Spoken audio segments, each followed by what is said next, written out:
The Dean Martin Show had one non-negotiable rule. Everyone rehearsed. It didn't matter who you were. Frank Sinatra rehearsed. Sammy Davis Jr. rehearsed. Bob Hope, Lucille Ball, even John Wayne. They all showed up Tuesday afternoon, ran through their segments, tested the jokes, worked out the timing.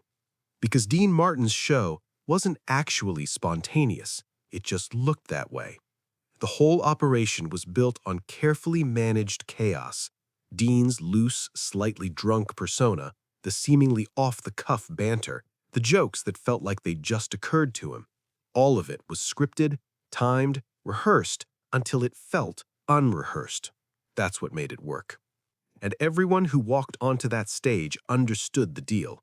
You played along, you hit your marks, you made Dean look good. In return, you got access to 40 million viewers and the career boost that came with it. It was a fair trade. Until Marlon Brando's agent called. And Dean smiled, because he knew exactly what Brando was going to do. The call came on a Monday morning in October 1965. Greg Garrison, Dean's producer, was in his office when his assistant knocked. "Brando's people," she said. Garrison looked up. "What about them?" "They're on the line. He'll do the show." Garrison had been chasing Brando for 18 months, 3 formal requests, 2 personal appeals through mutual connections. Nothing had worked. Brando didn't do television, but now, apparently, he did. "When?" Garrison asked. "This week, taping Thursday." Garrison grabbed the phone. "What's the catch?" Brando's agent was direct. No pre-interview, no approved questions, and he won't rehearse. "Everyone rehearses," Garrison said automatically. "Not Marlon." Garrison sat back, closed his eyes. "Let me talk to Dean." He found Dean in rehearsal, running through the monologue with the writers. "Brando's in, Thursday, but he won't rehearse." The writers tensed, waiting for Dean's reaction. Dean didn't look up from his script. "I know." "You know?" Garrison said. "It's Brando," Dean said simply. "Of course he won't rehearse. He's going to try to break the format, make it real." He made air quotes without looking up. "He does it every time someone puts him in front of a camera." "So what do we do?" one of the writers asked. Dean finally looked up, set down the script. "We let him." "What?" Garrison said. "We let him think he's breaking the format. We let him show up without rehearsing. We let him think he's in control." He paused. "And then we show him what actual control looks like." The room went quiet. "You want to out Brando, Garrison said slowly. Dean smiled. Not the easy television smile, something sharper. "I want to remind Marlon Brando that there's a reason I've been doing this for 16 years, and he can't stand to do it for 16 minutes. Garrison stared at him. "You've been planning this." "Since the first time we asked him," Dean said. "I knew eventually his ego would make him say yes, and I knew exactly how he'd try to play it." He picked up his drink, took a sip. "Tell his agent we accept the terms," Dean said. "No rehearsal, no preparation, complete spontaneity." He smiled again. "Let's see how spontaneous he really is." Tuesday afternoon, rehearsal day. The studio was full. The comedian was running through his routine. The musical guest was doing a sound check. Everyone was there, except Brando. Garrison checked his watch. 2:47 p.m. One of the writers approached. "Should we be worried?" "No," Dean said. He was sitting in his chair on stage, completely relaxed. "He's not coming." "You're sure?" "Positive," Dean said.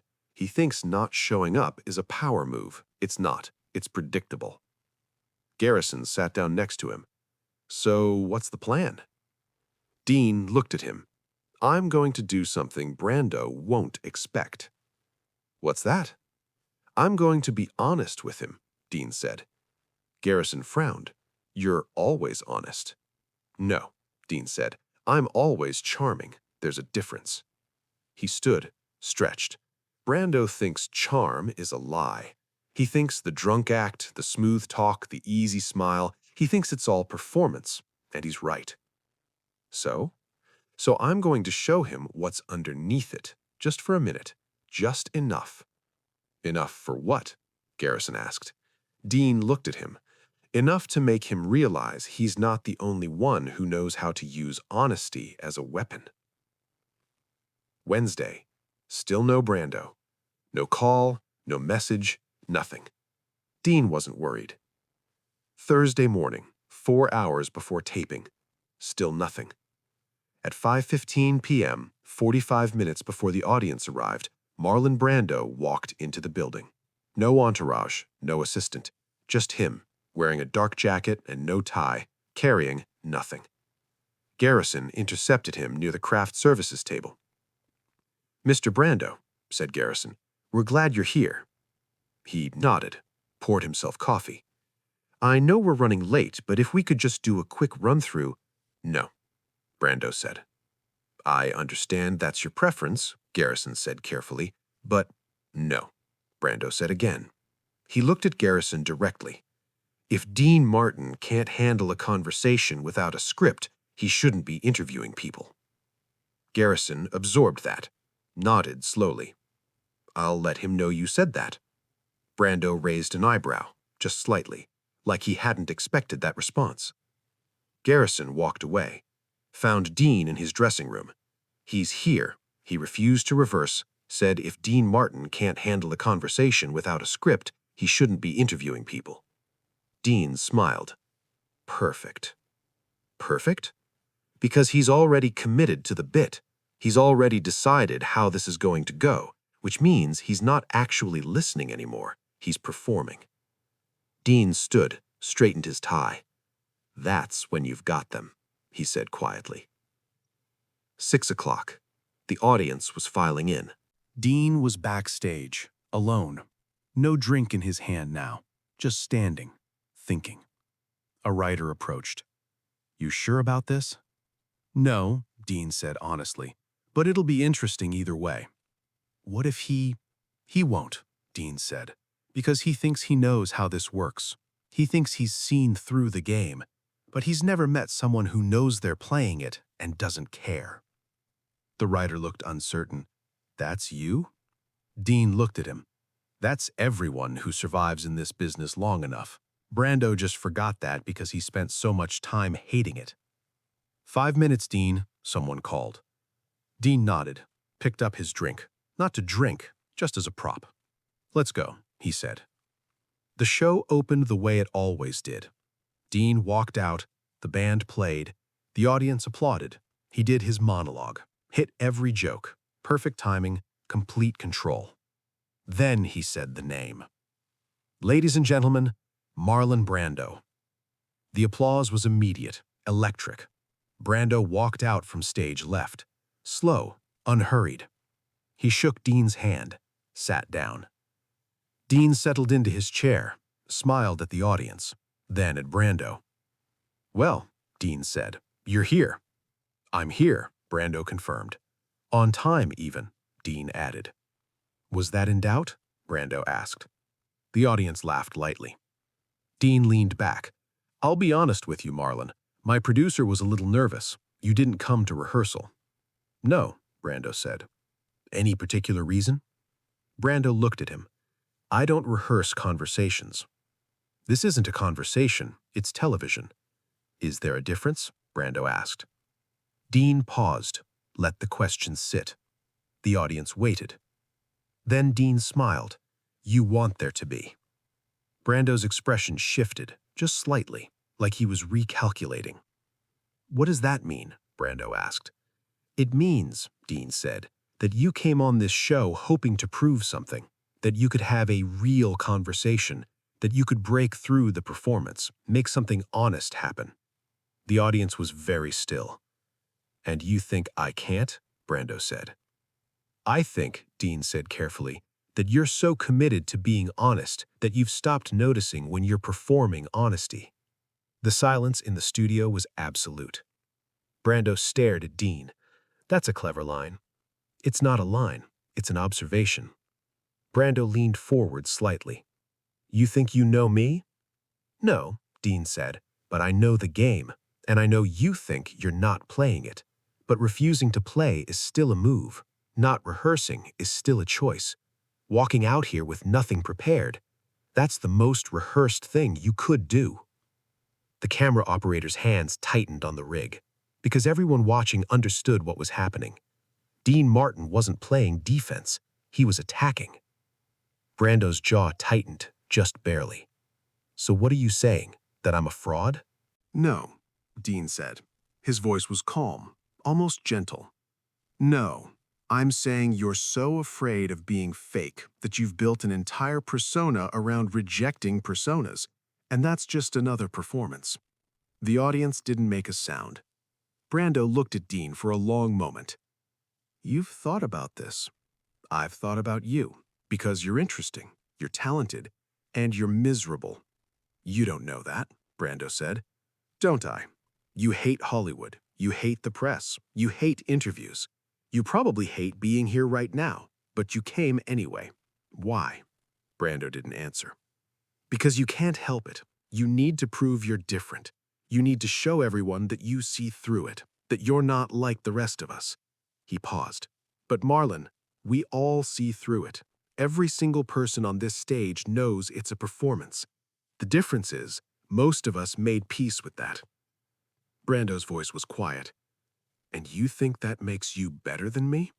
No, I think it makes me happier. The words landed like a punch.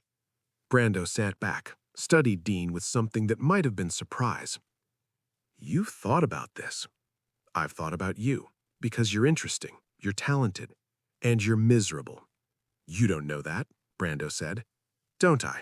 You hate Hollywood. You hate the press. You hate interviews.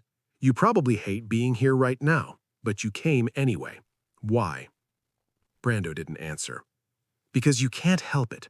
You need to prove you're different. You need to show everyone that you see through it, that you're not like the rest of us. He paused. But Marlon, we all see through it. Every single person on this stage knows it's a performance. The difference is, most of us made peace with that. Brando's voice was quiet. And you think that makes you better than me? No, I think it makes me happier. The words landed like a punch. Brando sat back, studied Dean with something that might have been surprise. You're not what I expected. I know. You expected the drunk act, the smooth-talking playboy, the guy who doesn't think too hard about anything. He set his drink down. That's what I give people, because it makes them comfortable. But you didn't come here to be comfortable. No, you came here to make me uncomfortable, to prove that I can't handle a real conversation, that I need the script. Brando didn't deny it. Dean leaned forward. So let me tell you something real, Marlon, something I don't usually say on television. The audience leaned forward too. I know exactly who I am. I know that Dean Martin is a character. I know the drunk thing is an act. I know the whole loose, easygoing persona is constructed, and I'm fine with it. Because you know what the alternative is? Brando waited. Being honest all the time, like you. And you know what that gets you? Lonely, angry, isolated. You spend so much energy rejecting the game that you forget why people play it in the first place. Why do they play it? Brando asked, genuinely curious now. Because it's fun, simply. Because making people laugh is fun. Making them feel good is fun. Even if it's fake, even if it's performance, the joy is real. Brando was very still. You actually believe that? Yes, Dean said. And you don't. And that's why you're here. That's why you refuse to rehearse. That's why you're trying so hard to make this real. He paused. Because you're hoping to find something you lost a long time ago. What's that? Brando asked. His voice was quieter now. The ability to enjoy it. The silence that followed was different from any other silence in the segment. It wasn't tension. It was recognition. Brando looked at Dean, really looked at him, not at the character, at the man underneath. And for the first time in the entire segment, he didn't have a response. Dean saw it, the hesitation, the crack in the armor. He didn't push, didn't gloat, just let the moment sit. You're good at this, Brando said finally. I've been doing it a long time, Dean said. No, Brando said. I mean you're actually good at this, the real conversation, not just the performance of one. Dean smiled, the real smile. Thank you. Brando nodded slowly, looked out at the audience, then back at Dean. I don't know how to do what you do, Brando said. Make peace with it.